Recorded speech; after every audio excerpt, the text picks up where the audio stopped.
Inilunsad na ang iPlay, ang proyekto ng GMA Network at kumpanyang IPE Game Ventures. Tampok dito ang mga casual games sa internet o yung mga larong nababagay sa mga kabataan. Kabilang po sa mga larong yan, ang O2 Jam, isang music game, at ang Dance Battle Audition. Sayaw naman po yan.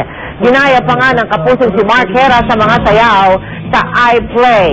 Pinag-aaralan na rin daw ang paggawa ng online games sa base sa mga teleserye ng GMA gaya ng Marimar. Parehong naniniwala ang pamunuan ng GMA at IPE Game Ventures na magiging makabuluhan ang proyektong ito para sa mga kabataan. This joint venture of ours in the iPlay will be one of the successful joint ventures that we have. Kasi yung mga bata, yan ang ginagawa ngayon. So it's the new generation. We're very excited about our partnership with GMA7. It's not just the fact that GMA7 is the #1 TV company in the Philippines, but we share the same common vision and common values in how we plan to redefine the online gaming experience here in the Philippines.